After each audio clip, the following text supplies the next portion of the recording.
Hello, my name is Tony Denny, and this is my lesson plan learning segment.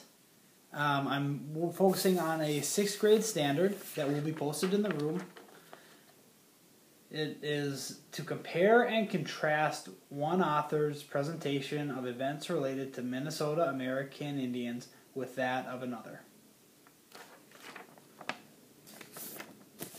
Alright, with that we'll jump into the lesson. Welcome in, guys. Thanks for coming in quietly. You guys grab a seat. We're going to do a brief check-in. Let me know one fun thing you did on your weekend, and then give me some sort of indicator about how your day is going so far today. Give me a thumbs up if your day is going great, to the side if it's going so-so, and a thumbs down if you're not really feeling it today, it's not going so hot. Take about 5 seconds to do this.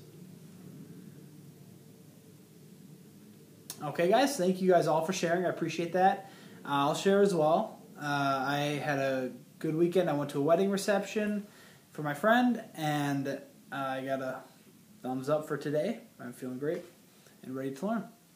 Before we get started, let's take a second and review the classroom rules and expectations. Can someone read these aloud for us?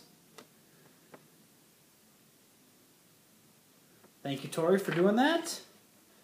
As usual, these are posted on the wall. Do any of you guys have any questions or concerns about those rules and expectations today? Okay, we'll hop into our lesson then. Can anyone tell me what we talked about yesterday? What did we learn yesterday? Comparing and contrasting, right. Thank you very much, John. So what's it mean to compare something to something else? What's it mean when we want to compare? Joe? Yep, comparing is to find out what's similar, how things relate to each other, how they connect. What about contrasting? Pete?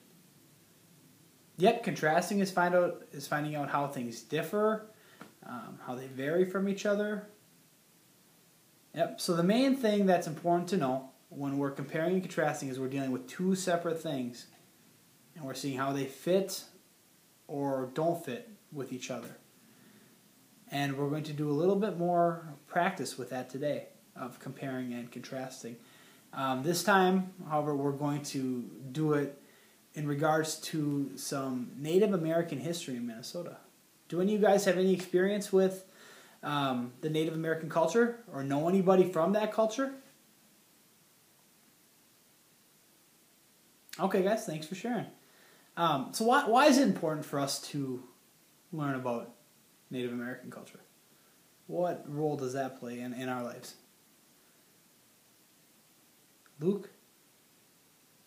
Yep, we're from a state that has a ton of Native Americans living in it. And so why is it important for us to be familiar with their history or information about them?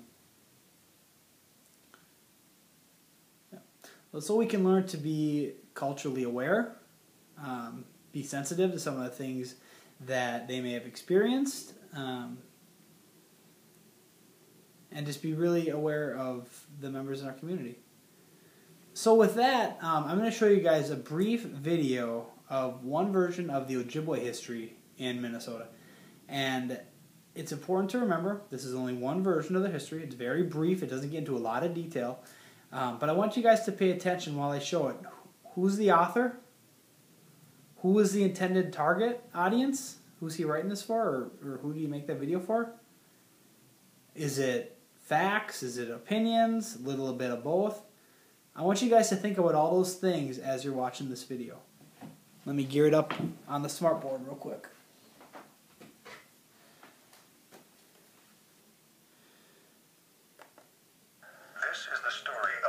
Band of the Ojibwe Anishinaabe. Their intimate relationship with the living earth. Their history as a proud people with a harmonious, self-sufficient way of life. The story is tragic. It's about loss, humiliation, and near extermination. It's about the broken promises of a white man's government who imposed concepts such as property and sin and treaties. Notions that had no words in the Ojibwe language. It's also about courage. Because although the will and the spirit of the Mille Lacs Anishinaabe were nearly destroyed, the people still managed to hold on to their values, so that today, the Mille Lacs Band is restoring itself as a self-affirming cultural force.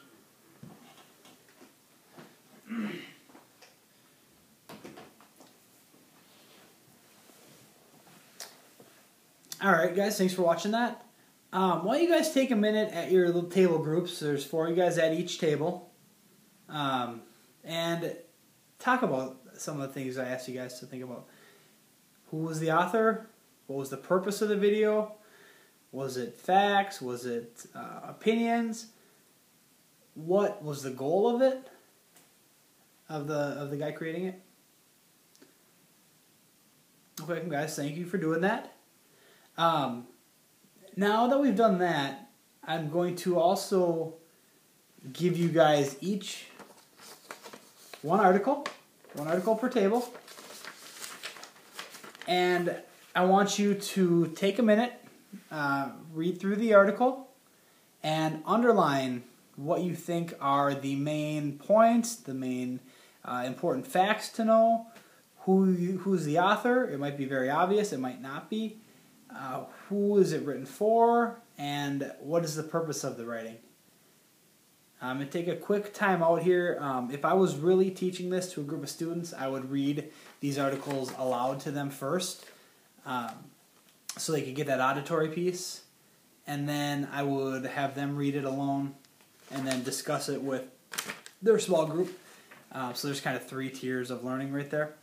And for students that struggled with reading, I could do what's called bite-sized reading, where I would indicate on the article which sections I wanted them to read. So they wouldn't need to read the whole article, they would just read the parts that I indicated. And this would allow them to experience a greater level of success reading it, not get as frustrated, but still be able to pick out the main points that I wanted them to get out of the article. Alright, back into the lesson. So you guys read that, you picked out the main points and the main ideas, and you underlined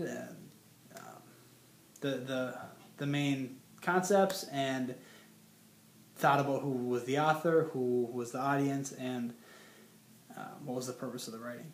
So now that you've done that, I want you guys to take a minute and compare and contrast your article with the video I showed.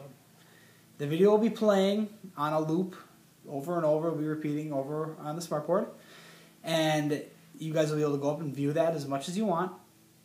I want you guys to make a list of the ways in which your article and the video compare with each other, what's similar about them, and what's different about them, how they contrast with one another. I'll give you guys a few minutes to make up that list. And then in 5 minutes, I want you guys to sit back down at your tables, and then we'll move on from there. Okay, 5 minutes has passed. Great job. You guys all seem to have pretty good lists. I want you guys to now somehow present your list to the rest of the class. It can be in a variety of ways. You could make a poster having the ways in which the article and the video compare and contrast. You could make a video of it. You could do a podcast. We have all this technology. You could do a PowerPoint presentation. You could do a drawing. You could do a skit.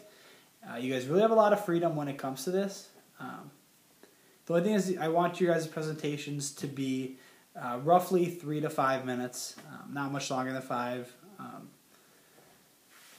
And you guys will share that with the class, and we'll kind of see the ways in which all these different sources of the same topic are similar and how they differ from each other. Okay, great. Thanks, guys. You guys all did an awesome job on your presentation. So, some things to take with you when you go. Keep in mind, comparing and contrasting, like we said, 2 different sources. Could be video, reading, anything. How they are similar to each other and how they differ from each other. And this, why, after doing this, why is it important for us to be able to compare and contrast. Does anyone have any ideas about that? Why should we even care?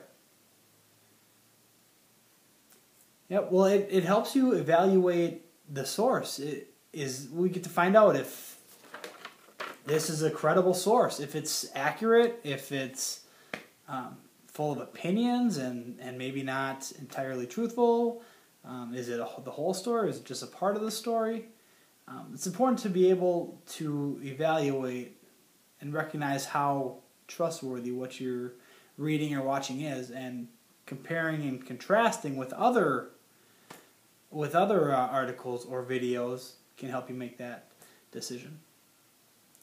I want to thank all you guys for your participation. On the way out, I want you to fill out an exit slip as usual. 3 things you learned, 2 questions you still have, and 1 thing that you want to share with somebody else.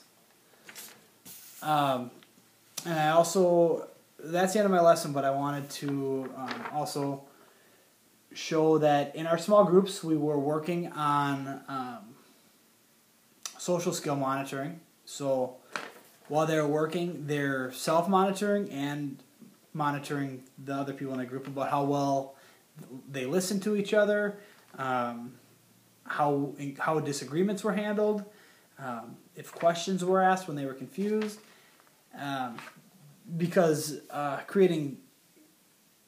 helping our students have good social skills is one of the goals of the class as well. So thank you guys for watching. I'll see you all later.